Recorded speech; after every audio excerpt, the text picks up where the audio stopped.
आपको तो ये पता ही होगा कि ये जितनी बड़ी बड़ी कंपनियां हैं वो एक छोटी सी जगह या छोटे से शहर या छोटे से कस्बे से खुली थी और आज ये दुनिया भर में अपना दबदबा बना रही हैं। चाहे फिर बात हो एप्पल, मैकडोनल्ड, फोर्ड या अमेज़न की या बहुत सारी ऐसी कंपनियां, मगर इनको जिसने बनाया था उनकी सोच छोटी नहीं थी। वो जानते थे कि वो आने वाले फ्यूचर को एक नई दिशा दे रहे हैं और वो कहते हैं ना, फ्यूचर ऑलवेज ग्रोइंग, और उसी फ्यूचर को देखते हुए आज ये अपना मुकाम हासिल कर चुकी हैं। और उन्हीं सब में से आज हम एक ऐसी कंपनी की बात करेंगे जो आसमान की बुलंदियों में अपना नाम इस तरह लिख चुकी है कि शायद इसे कोई मिटा सके, और वो कंपनी है एप्पल। उसकी सक्सेस का अंदाजा हम इस बात से लगा सकते हैं कि आज मार्केट में उसके प्रोडक्ट की कितनी वैल्यू है। हर कोई एप्पल आईफोन के गुणगान गा रहा है। अगर बात करें मार्केट की डिमांडिंग से लेकर बेस्ट क्वालिटी प्रोवाइडिंग की, सब में इसका रेशियो नेक्स्ट लेवल है और तभी हर एक कंट्री में इसका बहुत ज्यादा क्रेज है। So let's begin today's video title, how Apple is so giant company.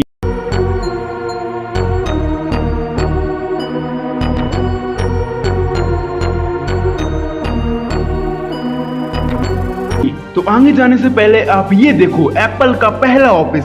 ये है एप्पल का पहला ऑफिस जो एक गराज की तरह दिखता है। तो इसकी शुरुआत हुई थी आज से 45 साल पहले। साल था 1976। तब कोई नहीं जानता था कि टेक्नोलॉजी की दुनिया में एक नया दौर आने वाला है। Steve Jobs, Steven Wozniak and Ronald Wayne, यही तीनों उस सदी के क्रांतिकारी थे जिन्होंने एप्पल जैसी कंपनी को जन्म दिया। हालांकि इनके शुरुआती दिन बहुत ठीक नहीं थे। उस समय ये कंप्यूटर को बनाकर बेचा करते थे। उस समय कंपनी का नाम था एप्पल कंप्यूटर LLC। इनके पहले कंप्यूटर का नाम था एप्पल फर्स्ट, जो कि कड़ी मेहनत और लगन से इन्होंने खुद बनाया था, मगर उन्हें इसमें सफलता न मिलने के कारण उनका कंपनी को मल्टीनेशनल बनाने का सपना टूटने लगा। उससे ये हुआ कि रोनाल्ड वाइन, जिन्होंने इस कंपनी को मिलकर बनाया था, उन्होंने अपनी हिस्सेदारी $800 में बेच दी। मगर तब कौन जानता था उस समय $800 में बेची हुई रोनाल्ड की हिस्सेदारी आज $35 बिलियन की होती। मगर स्टीव जॉब्स और स्टीवन वोजनिक ने अपने सामान को बेचकर इस कंपनी को टिकाए रखा। यहाँ तक कि कंपनी को चालू रखने के लिए उन्होंने अपनी कार्स तक को बेच दिया। मगर वो कहते हैं ना, सुख दुख दोनों साथी ही साथी, और 1984 से लेकर 1991 तक इनके गोल्डन ईयर साबित हुए। और 1984 में इन्होंने मैकिंटोश नामक एक स्मार्ट कंप्यूटर को लॉन्च किया, जिसमें प्रोग्रामिंग से लेकर हर एक वो चीज मौजूद थी, जिसने एप्पल की सोई हुई किस्मत को जगा दिया और शुरू हो गए एप्पल कंपनी के वो सुनहरे दिन। मगर इससे पहले एप्पल कंपनी के साथ कई हादसे हुए, जैसे स्टीव जॉब्स जैसे जीनियस पर्सन को कंपनी से निकाला जाना और कंपनी का लॉस में जाना। और तब सब जान चुके थे स्टीव जॉब्स एप्पल कंपनी के लिए कितना अहम थे, और उनकी वापसी से एप्पल कंपनी को फिर से वो क्रांतिकारी व्यक्ति मिल गया जो एप्पल को दुनिया में एक नई पहचान दिला सकता था। और 9 जनवरी 2007 को एप्पल कंपनी का नाम, जो एप्पल कंप्यूटर LLC था, अब उसमें कंप्यूटर हट गया और बन गया सिर्फ एप्पल।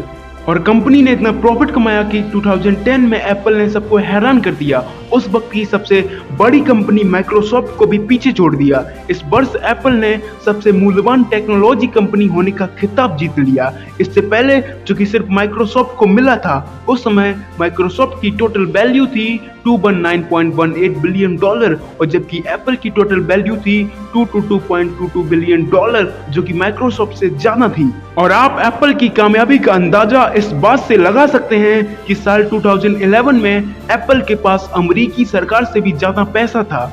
अगर डेटा की माने तो एप्पल कंपनी $91 बिलियन का रेवेन्यू सिर्फ 92 दिनों में ही जनरेट करती है, यानी कि $1 बिलियन एक दिन का, मतलब 100 करोड़ रुपए एक दिन के।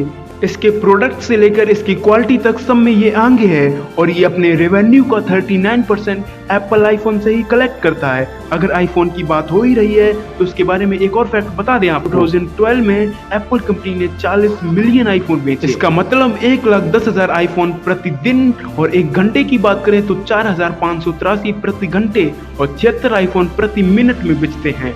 आज इस कंपनी का पूरी दुनिया में अलग ही दबदबा है, जहां आज इसका ऑफिस देखकर लोग कहते हैं ऑफिस है या एक पूरी नई दुनिया। इसके ऑफिस का नाम है एप्पल पार्क, जो कि कैलिफोर्निया में सिचुएटेड है, जो एप्पल के लेट सीईओ स्टीव जॉब्स का आखिरी मेन प्रोजेक्ट था। और आज इस ऑफिस की पूरी दुनिया में चर्चे हैं। आज एप्पल पूरी दुनिया में 3 महत्वपूर्ण ब्रांड में से एक है।